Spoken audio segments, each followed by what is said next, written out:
The shuttle bay doors of Zenthari Prime's main spaceport hissed open with all the pomp and circumstance of a deflating balloon. Commander Zek Thornblade stepped out, his forearms hanging loose at his sides, his normally pristine uniform looking like it had been through a blender. Twice. His purple skin had that lovely grayish tint that screamed, "I've seen things, man, terrible things." But did anyone notice? Oh, absolutely not. "Hero of the real," bellowed Mayor Squishface McGillicuddy, rushing forward with his arms spread wide like he was trying to hug a refrigerator. "The conquering warrior returns." Zek blinked slowly, his three eyes focusing with the enthusiasm of someone who'd rather be literally anywhere else. "Yeah." The crowd erupted in cheers. Confetti cannons fired.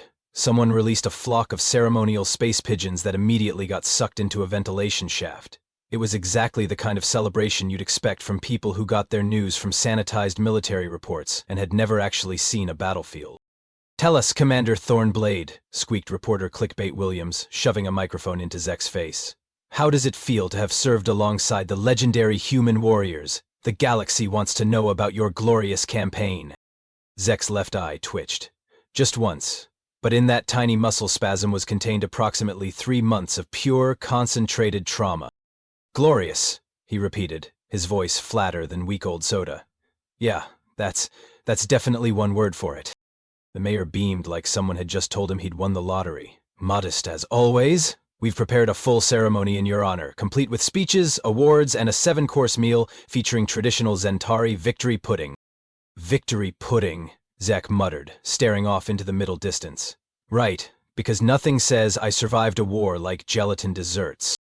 But the crowd was already moving, sweeping him along in a tide of enthusiasm and willful ignorance. Banners fluttered overhead reading, "Welcome home, hero," and "Zenari Pride."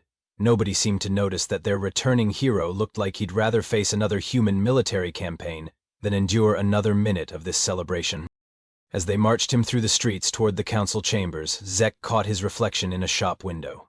3 months ago, he'd been a proud military officer, eager to prove Zentari worth alongside Earth's finest. Now, he looked like someone who'd learned exactly what the phrase, "be careful what you wish for," meant.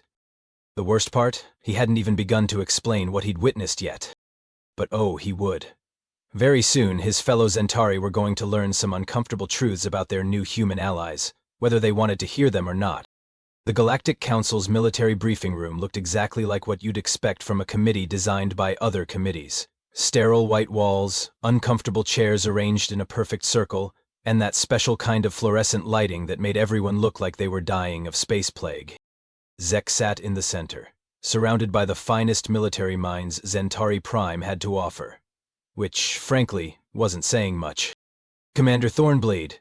General Pup of McFluffins bounced in his chair like an excited puppy. His metals clinked with each movement, creating a sound like wind chimes in a hurricane. "We're absolutely thrilled to hear about your experiences with our new human allies. The reports have been simply fascinating." Admiral Paperclip Jones adjusted his glasses and consulted his datapad. "Yes, quite fascinating indeed. Our intelligence suggests the humans employ advanced tactical methodologies and sophisticated strategic frameworks." Zek stared at them both. These were the beings responsible for Zentari military policy. These enthusiastic, clipboard-wielding optimists who used phrases like tactical methodologies had sent him to fight alongside humanity's finest. "Strategic frameworks," Zek repeated slowly. "Right, that's... Actually, you know what? Let me tell you about human strategic frameworks." The room leaned forward eagerly. Recording devices activated. Someone in the back started taking notes with the fervor of a graduate student. "So there I was," Zek began, his voice taking on the tone of someone about to explain why the house was on fire. "Thinking I understood warfare. 30 years of military service, graduated top of my class from the academy, specialized in xenobiology and interspecies combat theory." "Excellent credentials," chirped General McFluffins.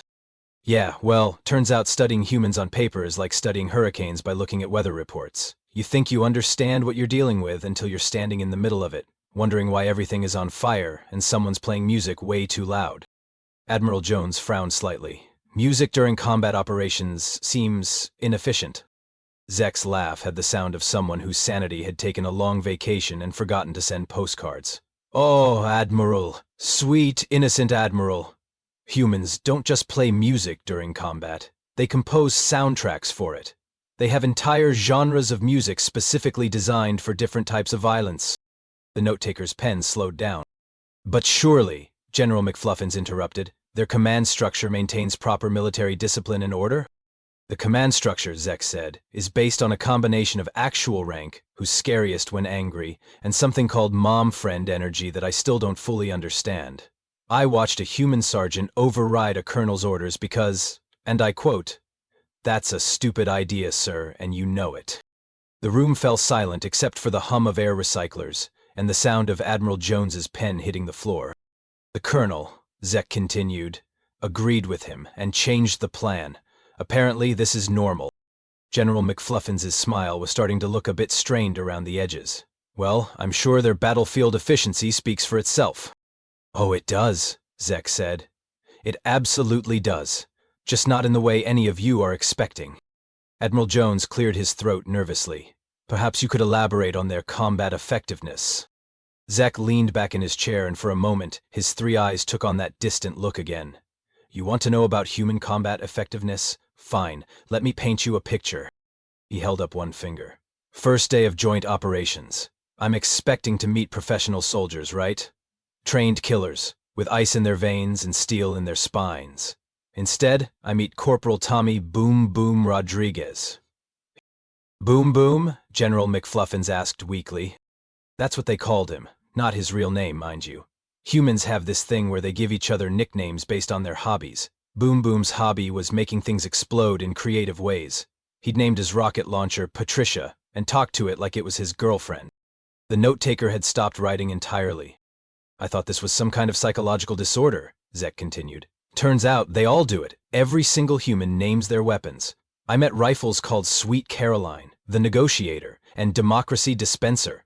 There was a tank crew that had named their vehicle Milky Rotation because, and I quote, we wanted to be ironic about the fact that we're driving a 100-ton death machine. Admiral Jones was beginning to look physically uncomfortable. Surely this is just colorful military tradition. Oh, Admiral. Sweet, naive Admiral. That's just the tip of the iceberg. You see, humans don't just fight wars. They personalize them. They hold grudges not just against enemy soldiers, but against enemy equipment, enemy tactics, and in one memorable case, an enemy fortification that had the audacity to be particularly well designed. Zek stood up and began pacing, his forearms gesticulating wildly. I watched a human engineering unit spend 6 hours longer than necessary destroying an enemy bunker because, quote, this thing had the nerve to make us work overtime. They didn't just blow it up. They demolished it, artistically, with style points. Style points? Someone whispered from the back. Human warfare isn't just about victory, Zek explained. It's about sending a message. And sometimes that message is, we're so confident we can win this fight, that we're going to do it while showing off. General McFluffins raised a trembling hand. But certainly they follow standard rules of engagement and proportional response protocols? Zek's laugh could have shattered glass. Proportional response? Right. Let me tell you about human proportional response. The enemy sent 3 scouts to probe our defenses. Standard procedure would be to drive them off with minimal force, maybe capture 1 for intelligence. He paused for effect. The humans sent an entire mechanized battalion, 2 air squadrons, and what they called the Angry Orchestra, which turned out to be their artillery division. They didn't just drive off 3 scouts. They made sure that those 3 scouts went home with a very clear understanding that humans had the kind of industrial capacity that turns minor skirmish into devastating object lesson. That seems, Admiral Jones started. Excessive? Wasteful? Completely insane? Zek nodded. That's what I thought too, until I realized it worked. Word spread through the enemy forces that humans don't do small responses. You poke them, they don't poke back. They bring out the big stick and explain, very politely, why poking was a bad idea. The room was dead silent, except for the sound of several officials quietly having existential crises. But here's the really terrifying part, Zek said, his voice dropping to almost a whisper. They call this Tuesday. This isn't them trying hard.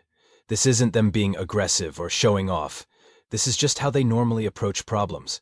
They have a saying, if you're going to do something, do it right the first time. Apparently, doing it right means bringing enough firepower to solve the problem and any related problems that might crop up later. General McFluffins was making small, whimpering sounds. And the scariest part of all? Zek grinned, but it wasn't a happy expression. They're having fun. General McFluffins looked like he was about to faint. Surely their supply chain management follows standard military protocols. Zek's grin widened, and it was not a comforting sight. Oh, you want to talk logistics? Perfect, because that's where things get really interesting. He began counting on his fingers.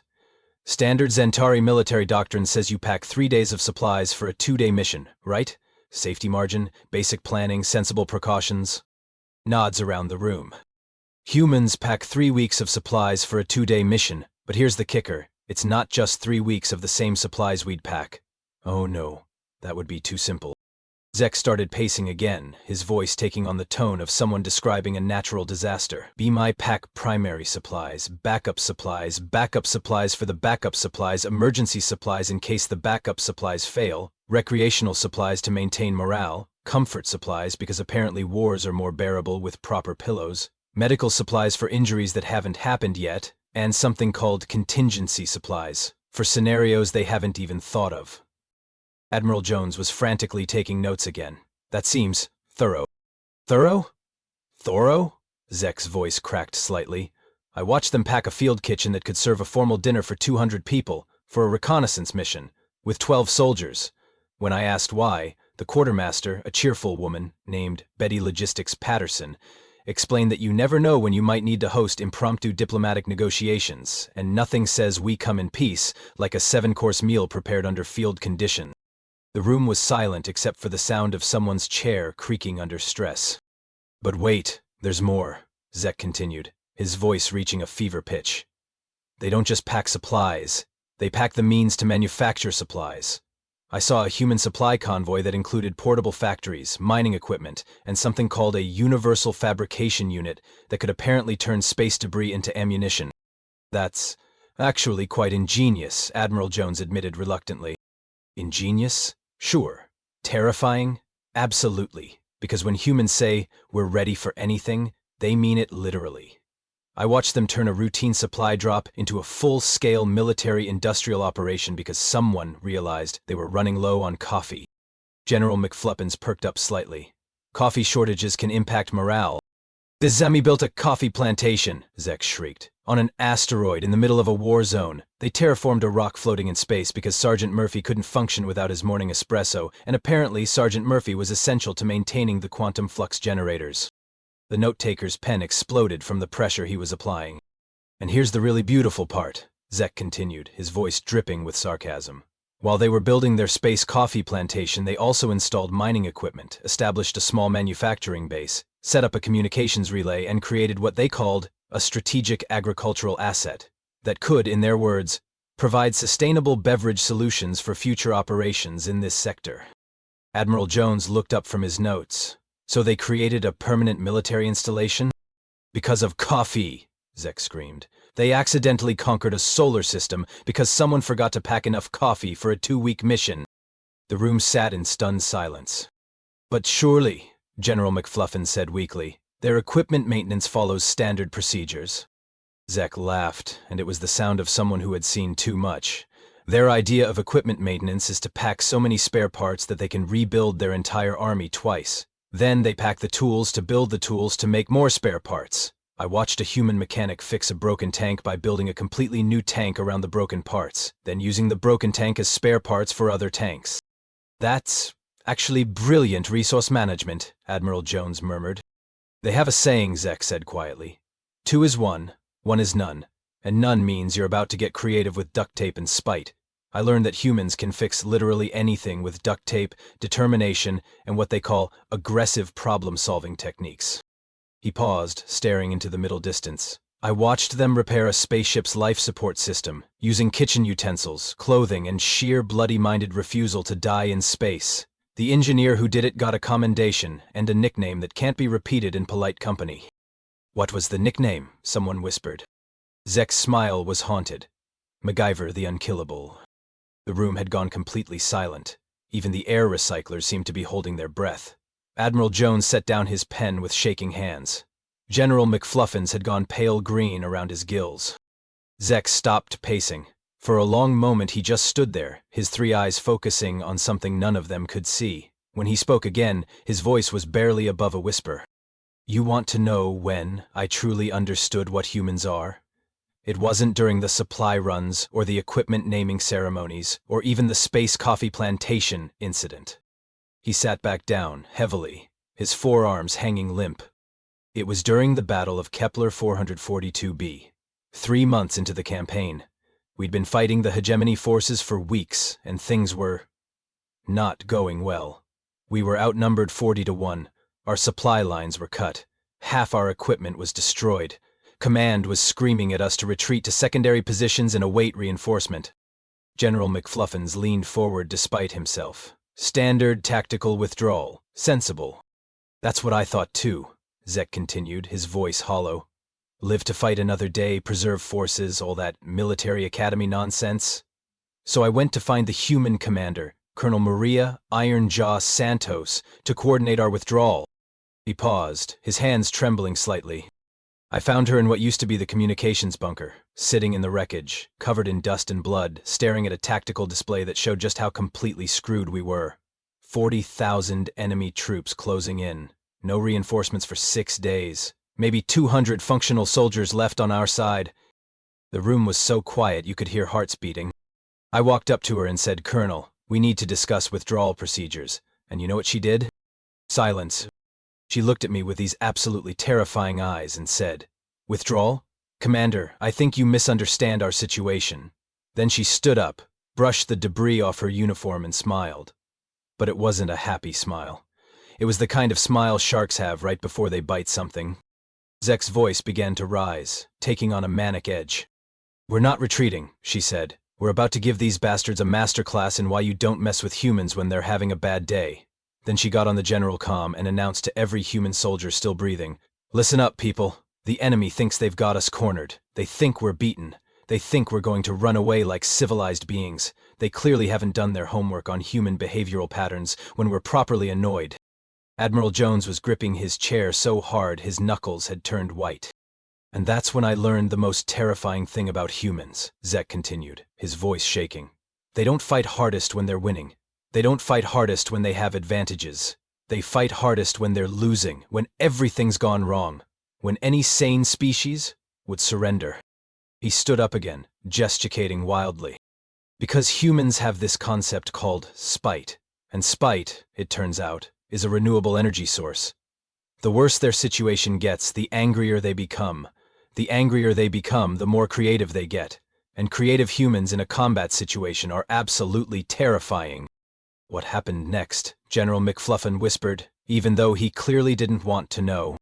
Zek laughed, and it was the sound of someone who had witnessed a miracle and a nightmare simultaneously. "What happened next is that 200 humans, armed with broken equipment, jury-rigged weapons, and pure concentrated fury, proceeded to defeat 40,000 professional soldiers.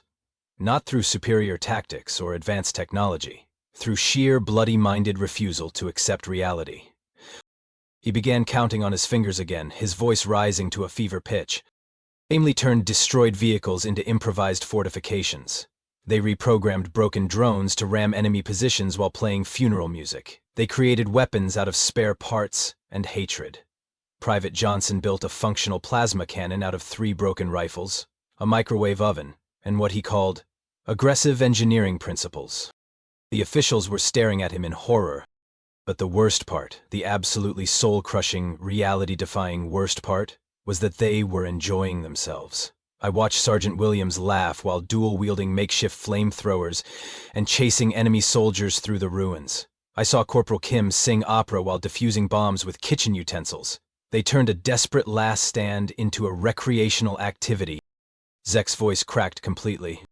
And when it was over, when 40,000 enemy soldiers had been routed by 200 humans, with attitude problems and engineering degrees, Colonel Santos walked up to me, covered head to toe in dust and glory, and said, "Well, that was fun.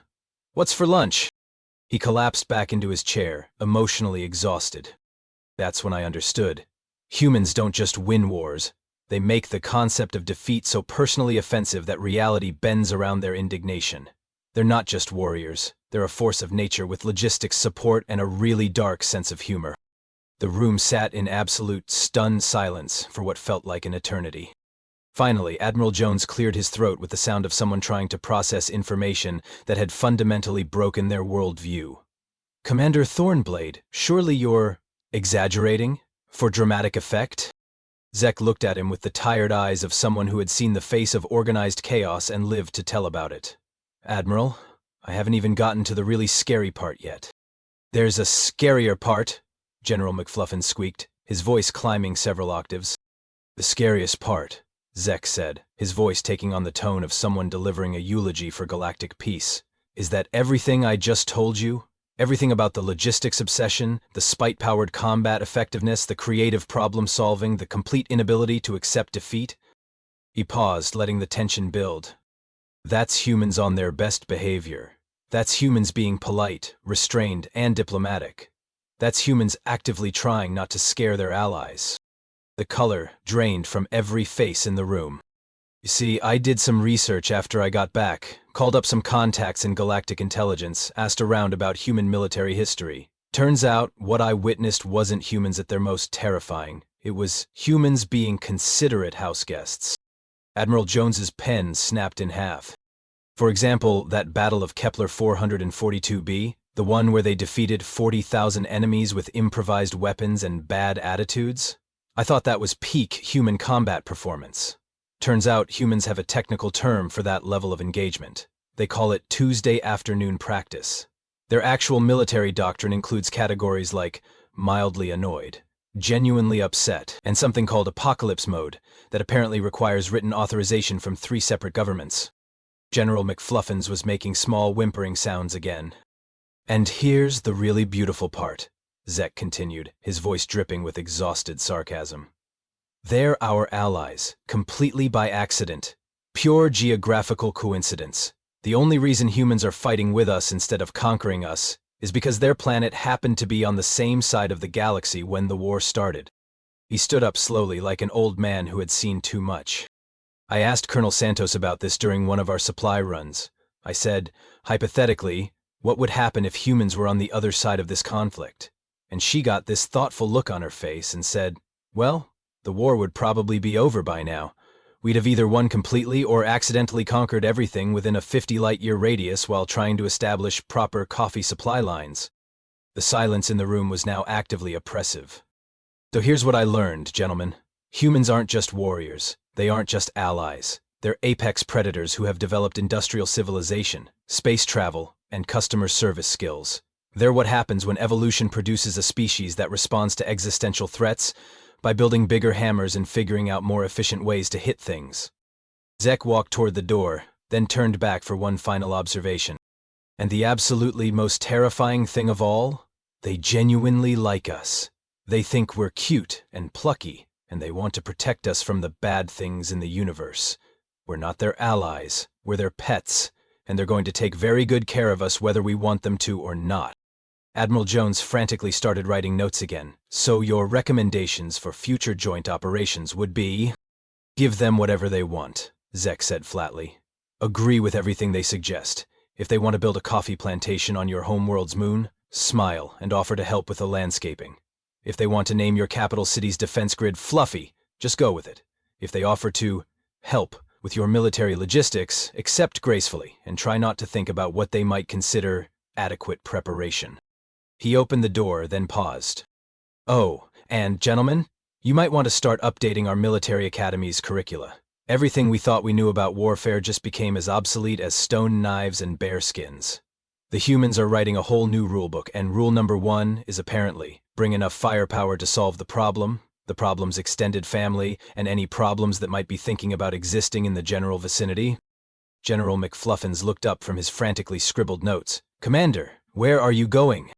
"To file for early retirement," Zek said wearily. "And then I'm going to find the longest, quietest vacation possible on a planet with no strategic value, no natural resources, and no chance of ever being considered militarily significant." He paused in the doorway one last time. "A planet where the most exciting thing that happens is maybe a particularly dramatic sunset, because after 3 months of watching humans turn the impossible into the inevitable, I've had enough excitement to last several lifetimes." The door closed behind him with a soft hiss, leaving behind a room full of Zentari officials who were slowly coming to terms with the fact that their understanding of galactic politics had just been completely revolutionized by a species that named their weapons and conquered solar systems because they ran out of coffee. In the distance, they could hear Zek's voice echoing down the corridor. Next time someone suggests joint operations with humans, I'm going to recommend we just send them a nice fruit basket and a polite note asking them to please not accidentally conquer us while they're in the neighborhood. And in that moment, every single official in that room made a mental note to significantly increase the defense budget's line item for diplomatic gifts, especially fruit baskets.